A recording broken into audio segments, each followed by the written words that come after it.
le cercle du peuple de Dieu et béni ici sur la terre. Les Juifs n'ont pas une idée, une vision constante de l'après-vie. Différents groupes croient différentes choses. Il y avait un temple majeur à Jérusalem pour leur adoration, leur culte, offrande de sacrifices. Et ce temple a été détruit dans l'année 70 après Jésus-Christ par les armées romaines, n'a jamais été réétabli. Et maintenant, justement, il y a un temple islamique qui est sur le site du temple original des Juifs. Maintenant, ils font leur culte dans des synagogues. Le mot synagogue veut dire maison de prière. Et on se sert de ces synagogues pour leur rassembler prières, cantiques et lecture des Écritures juives. Dans le judaïsme moderne, nous avons trois groupes majeurs. Attendez, je vais prendre mon papier ici. Trois groupes majeurs. Le groupe réformé, le judaïsme réformé, c'est le groupe le plus libéral dans la religion juive. Eux, les réformistes, essaient de réconcilier les croyances juives à la science moderne et la société moderne. C'est parmi le groupe de réformistes juifs qu'on trouve ceux qui promouvoient l'État moderne d'Israël. C'est dans ce groupe-là qu'on trouve ceux qui sont impliqués politiquement dans l'établissement de ce pays aujourd'hui. On a l'autre groupe, le judaïsme conservatif. Eux tiennent quand même à un concept de Messie personnel. Eux, les conservateurs, attendent quand même un Messie personnel à venir un jour. Ils ne croient pas évidemment que Jésus-Christ est le Messie. Mais ils sont quand même réconciliés à une vie dans une société moderne. Et là, le troisième groupe, les Juifs orthodoxes, judaïsme orthodoxe, eux tiennent à la pratique historique et les croyances anciennes du judaïsme, et la seule chose qu'ils ne pratiquent pas sont les sacrifices des animaux, très conservatifs dans leurs habillements. Vous savez, on voit souvent ici à Montréal, avec les chapeaux ronds noirs et habillés en noir avec vous savez, les cheveux qui sortent, là. On peut vraiment les reconnaître dans notre société. Ça, c'est le judaïsme orthodoxe. Et finalement, on finit avec la religion pour nous qui est le plus familier, le christianisme établi en Israël, répandu partout dans le monde, le fondateur Jésus-Christ, vécu de l'année 4 avant Jésus-Christ jusqu'à l'année 29 après Jésus-Christ. Vous savez, c'est un petit truc de calendrier, ça, il faudrait que je vous explique une autre fois en classe, vous me poserez cette question-là. L'idée majeure, Jésus-Christ est le Messie promis de la religion juive. Jésus-Christ est Dieu en forme d'homme, et ses enseignements et ses commandements ont l'autorité divine. Les chrétiens croient que Jésus a fait des miracles publics, qui a été mis sur la croix par le gouvernement romain et est ressuscité d'entre les morts après 3 jours et a fait des apparitions à ses apôtres et au-dessus de 500 personnes pendant 40 jours après sa résurrection et après remonter au ciel.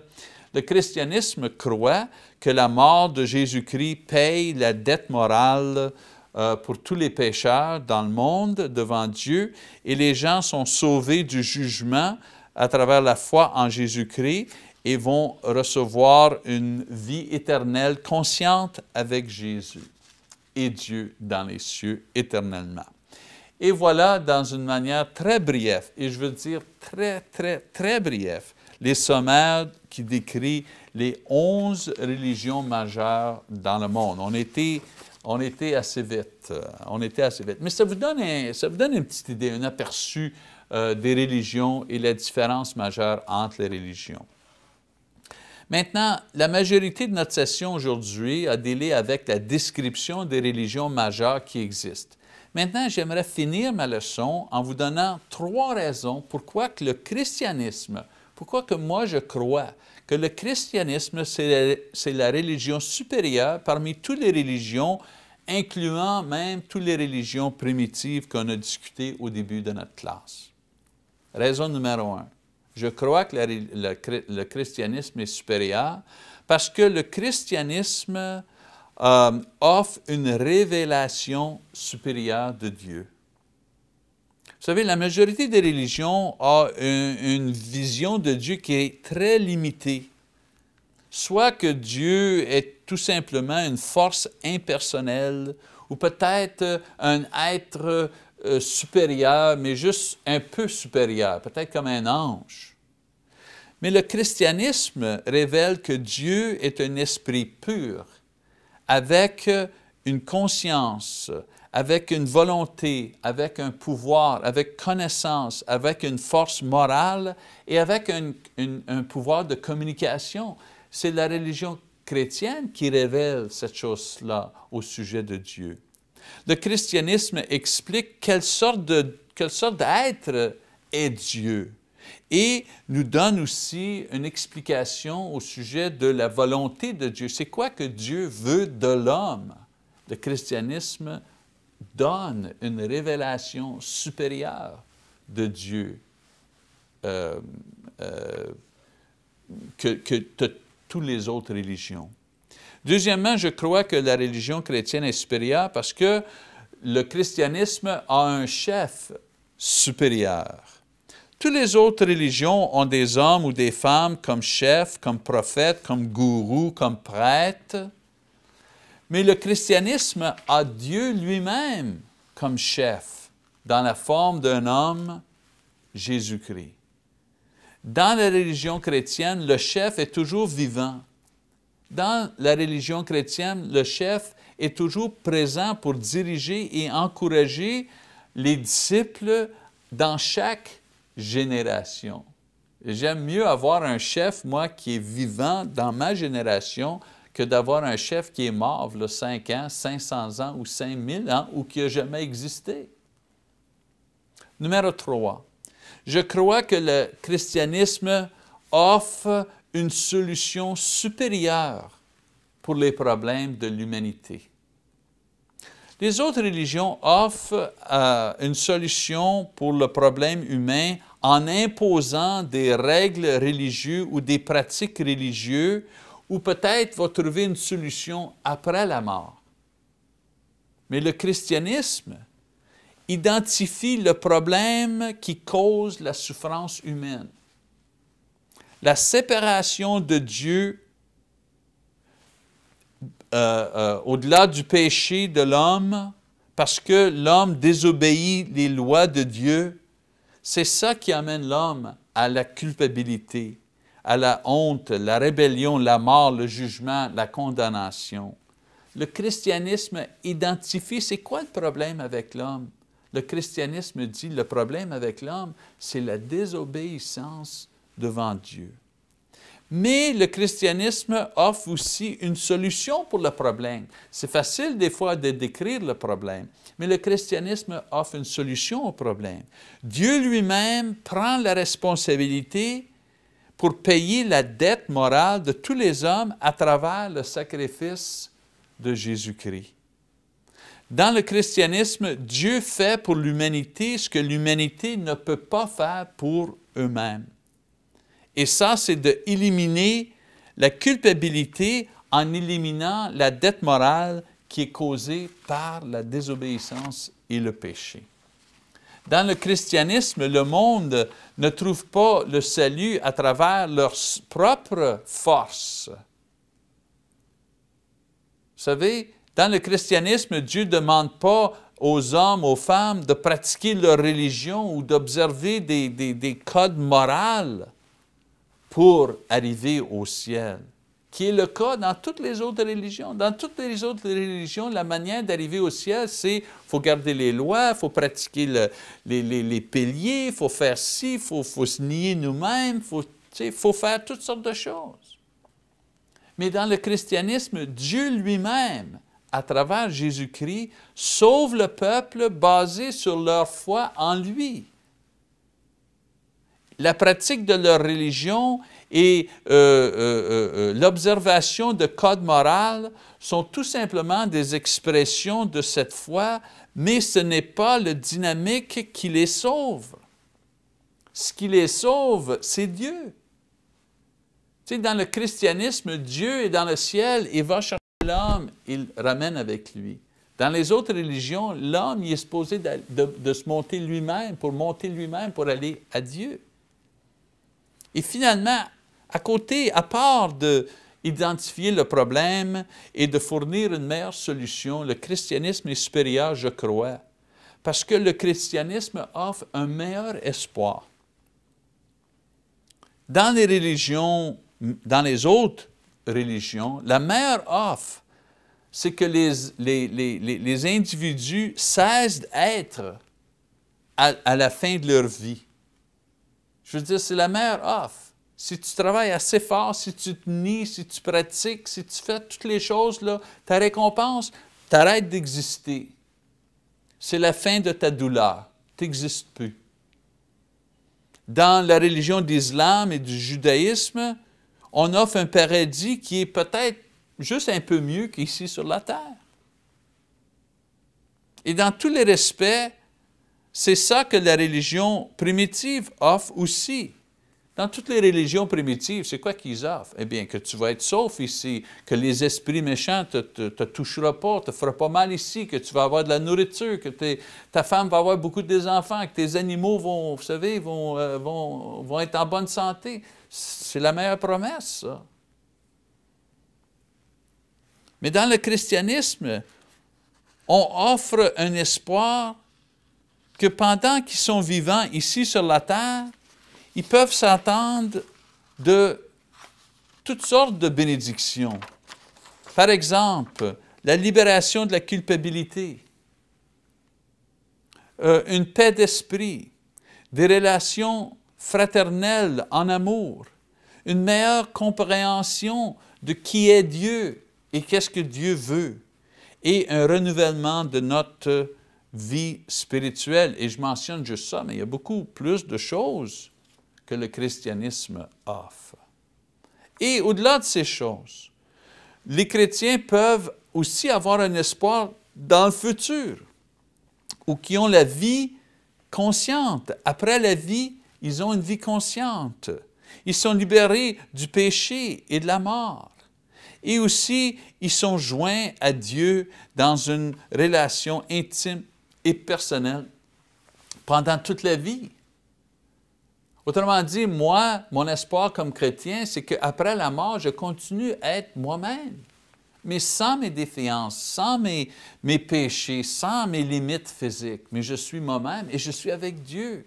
Et je continue à grandir avec Dieu. Ce n'est pas la fin, c'est le début.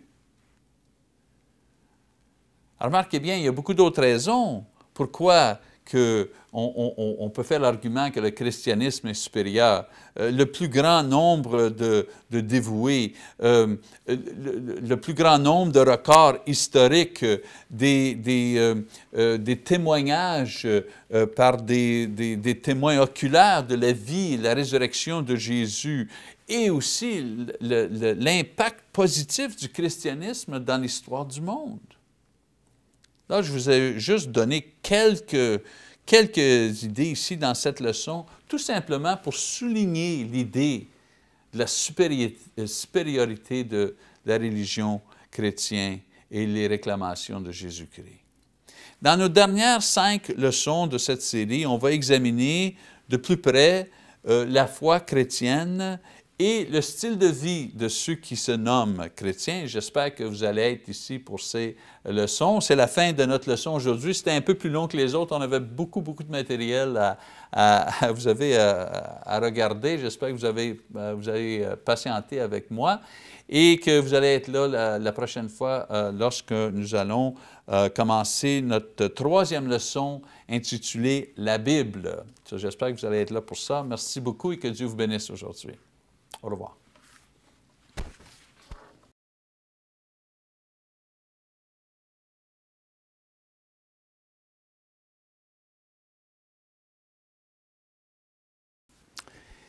Eh bien, bonjour une autre fois. Bienvenue à notre leçon, notre série de leçons intitulée « Le christianisme pour débutants ». Ici Michel Mazzalongo, je suis votre instructeur pour cette série.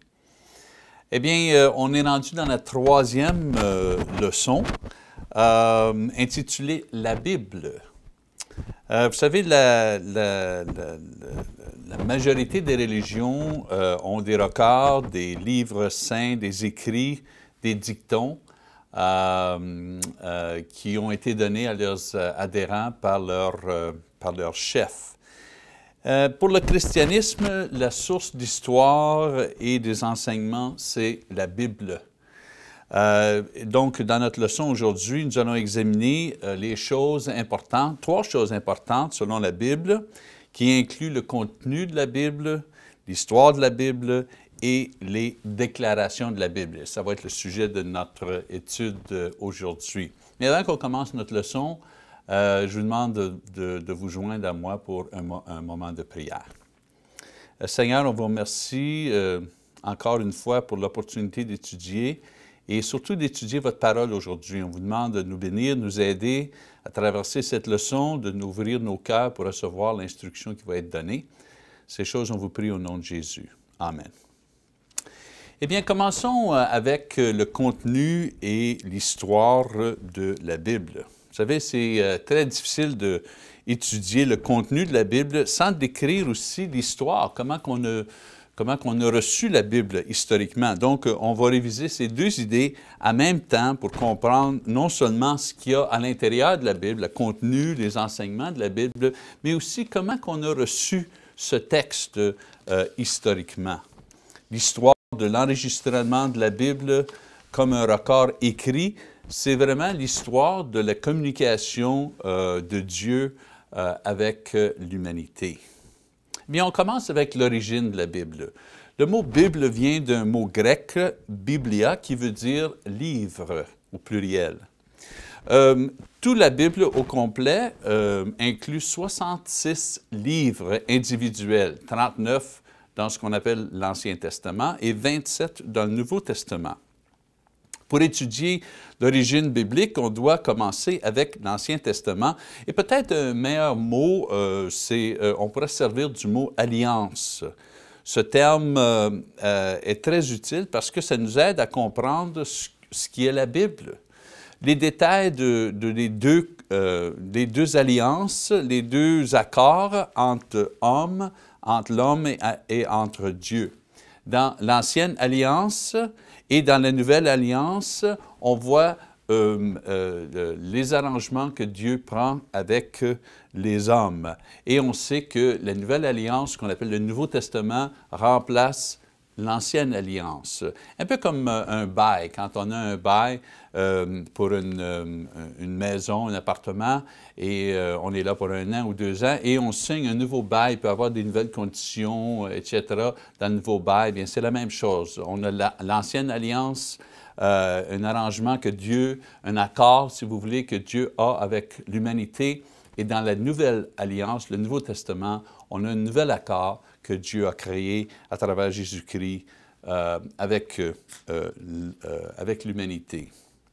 Eh bien, on commence dans l'Ancien Testament, l'origine de l'Ancien Testament. Et pour comprendre l'Ancien Testament, il faut comprendre plusieurs caractéristiques de ce document. L'Ancien Testament a été écrit dans la langue hébraïque, qu'on se sert quand même aujourd'hui dans le pays d'Israël.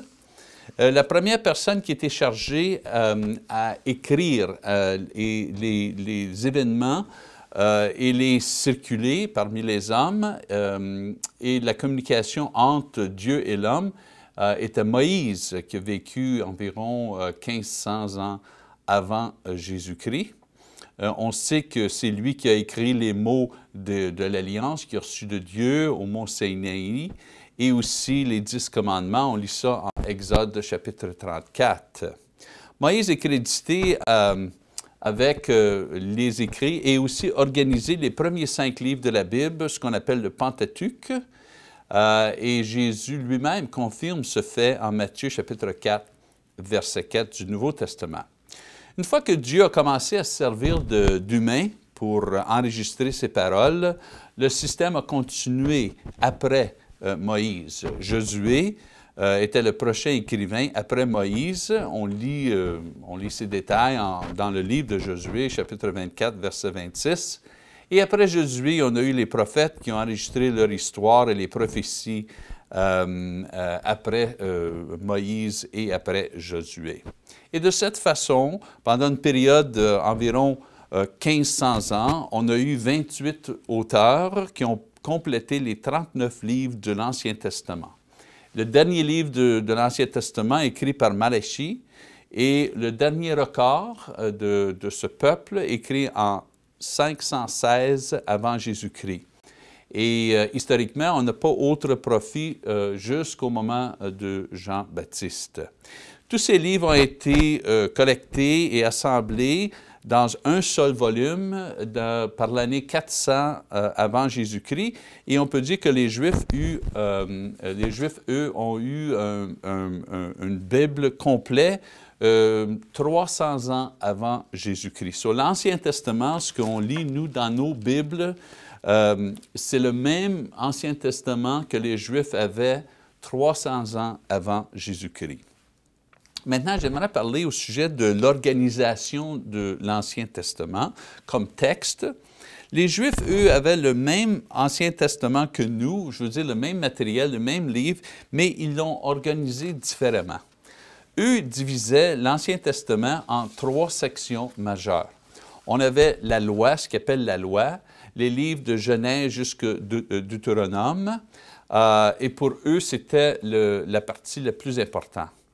La deuxième section, ce qu'on appelait les prophètes antérieurs, Josué, Juge, Samuel, chacun avait son volume en particulier, et les prophètes derniers, Ésaïe, Jérémie, Lamentation, Ézéchiel, etc., et les prophètes mineurs. Il y avait 12 prophètes mineurs. Donc, ces prophètes-là, les livres de ces prophètes-là étaient tous dans un seul volume. Et on avait la section qu'on appelait les écrits, la poésie et l'histoire, des livres comme Job et Psaumes, Proverbes, Esther, Néhémie, Daniel, faisaient partie de la section ce qu'on appelait les écrits. Donc, eux, ils organisaient leurs livres en 24 livres, à place de notre organisation de 39 livres. Les mêmes livres, juste organisés différemment. Donc, pour eux, on avait le Pentateuque, 5 livres, les prophètes, 8 livres, et les écrits, 11 livres, pour un total de 24 livres. Aujourd'hui, on a les mêmes livres, mais sont organisés différemment. On a le Pentateuque, Genèse à Deutéronome, 5 livres. On a les livres d'histoire de Josué à Esther, 12 livres. On a les livres de poésie de Job à Cantique des Cantiques, 5 livres. On a les prophètes majeurs, ce qu'on appelle les prophètes majeurs, à Isaïe, à Daniel, 5 livres. Et les prophètes mineurs, 12 livres, qui nous donnent un total de 39 livres. Les prophètes majeurs, on les appelle les prophètes majeurs et mineurs, pas parce qu'il y avait un prophète plus important que l'autre, mais les prophètes majeurs avaient des livres qui étaient plus longs et les prophètes mineurs avaient des livres qui étaient plus courts.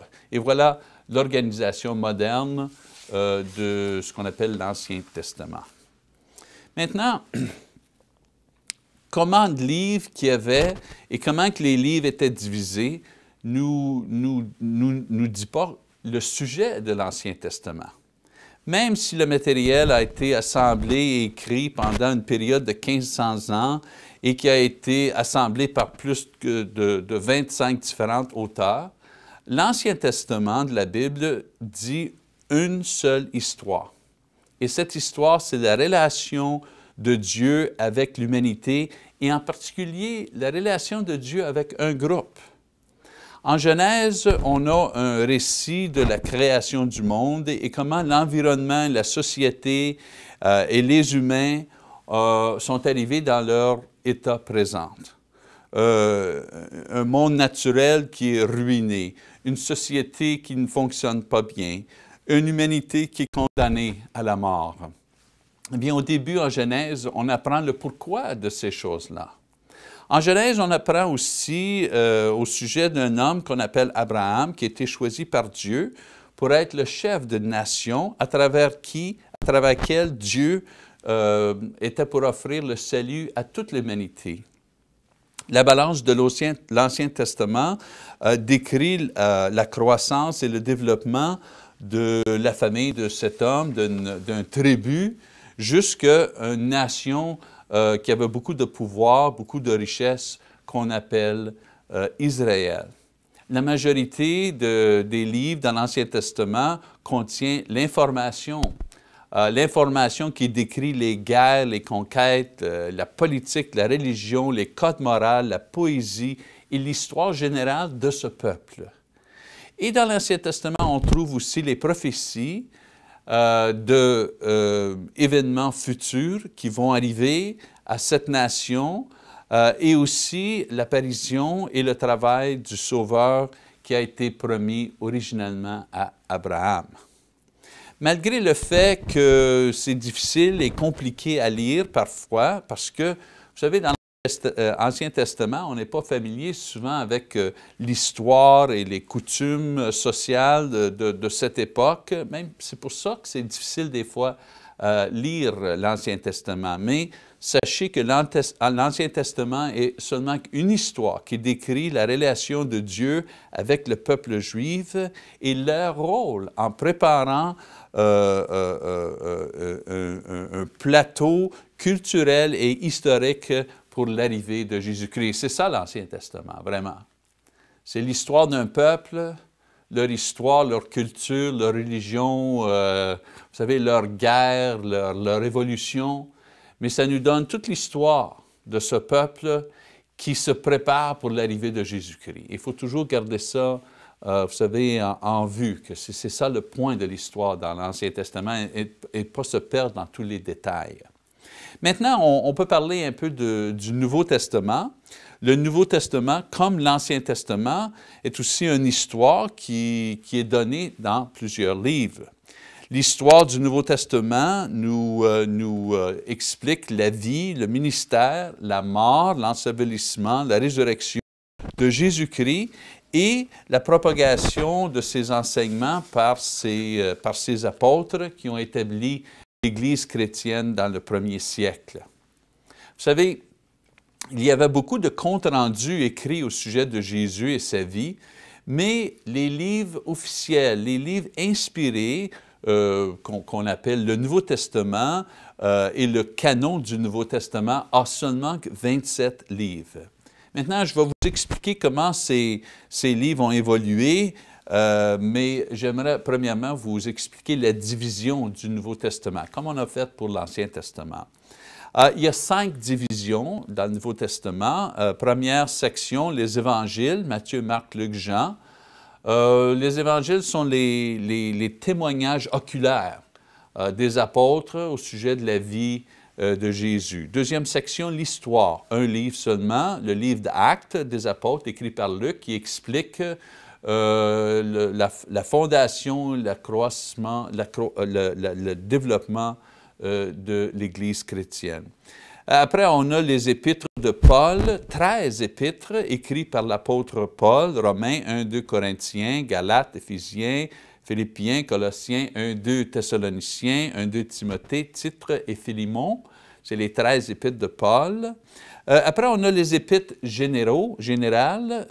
Il y a 8 épîtres, Hébreux, Jacques, 1, 2 Pierre, 1, 2, 3 Jean et Jude. Et ça, c'est des épîtres, des lettres qui ont été écrites par différents apôtres, différents disciples de Jésus. Et la dernière section, la section de prophétie, un livre seulement, l'Apocalypse, qui nous donne un total de 27 livres dans le Nouveau Testament.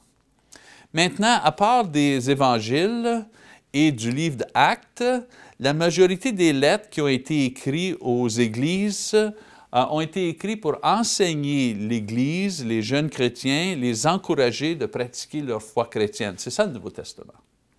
On a la vie de Jésus dans les Évangiles, on a la formation de l'Église dans le livre d'Actes, et après ça, c'est des lettres d'encouragement, des lettres d'enseignement que les apôtres ont écrites à ces jeunes églises pour leur aider dans leur développement chrétien. Maintenant, ce qui est de grand intérêt à beaucoup, c'est comment cet ancien matériel est venu à nous aujourd'hui dans ce nombre et dans notre propre langue. Autrement, comment on a reçu la Bible? On sait que les apôtres ont écrit, puis il y a eu beaucoup d'écrits, beaucoup de lettres, beaucoup de matériel qui a été écrit au sujet de Jésus au premier siècle, mais comment on a reçu juste ces 27 lettres? Et cette histoire, c'est l'histoire du canon du Nouveau Testament. Comme je vous ai dit, il y a beaucoup de livres écrits au sujet de la vie de Jésus et beaucoup de livres qui ont été écrits par des apôtres et leurs disciples. Mais la question, comment ils ont décidé quel livre appartenait dans le Nouveau Testament? Quel livre accompagnerait l'Ancien Testament pour former le canon du Nouveau Testament? Eh bien, les livres qui forment le Nouveau Testament, comme je vous ai dit, on les appelle le canon. Canon vient d'un mot grec qui veut dire une mesure ou un standard. Le mot faisait référence aux choses qui étaient justes quand on les examinait. C'est pour ça qu'on dit le canon, parce que les livres du canon sont les livres qu'on a examinés et qu'on a trouvés justes. Donc, on pouvait les mettre dans la Bible qui faisait partie des livres inspirés du Nouveau Testament. Maintenant, on avait des centaines et des centaines de livres, de lettres et de toutes sortes de choses à l'époque. La question demeure, eh bien, comment qu'on a choisi juste 27? Eh bien, il y avait trois critères importants que l'Église du premier siècle s'est servie pour former le canon du Nouveau Testament et de préserver ces 27 livres pour nous aujourd'hui. Au début, l'Église ne voyait pas l'importance de garder les lettres des apôtres et des disciples. Ils ne trouvaient pas ça très important de préserver ces choses, et pour plusieurs raisons. Premièrement, les apôtres étaient vivants et à l'époque produisaient beaucoup de lettres, donc on ne voyait pas l'urgence de préserver leurs lettres. Deuxièmement, il y avait beaucoup de matériel écrit qu'on produisait et on pensait que, vu qu'on avait tellement de matériel, ce n'était pas nécessaire de garder du matériel. Il y en aurait toujours. Et troisièmement, au premier siècle, on pensait que Jésus était pour retourner dans, vous savez, dans leur temps, dans leur vie. Donc, ils ne trouvaient pas ça nécessaire de garder les lettres des apôtres parce que Jésus était pour revenir sous peu, dans quelques années. C'était l'idée générale à l'époque. Mais il y a eu certaines choses, certains événements qui auraient lieu, qui ont forcé l'Église à choisir parmi tout ce matériel pour former ce qu'on appelle le canon du Nouveau Testament. Beaucoup de choses, mais je nomme trois choses en particulier. La première chose, le premier événement qui les a forcés à vraiment réfléchir à ce problème, c'était ce qu'on appelle le canon de Marcion, qui est apparu dans l'année 140 après Jésus-Christ. Marcion était un homme, un enseignant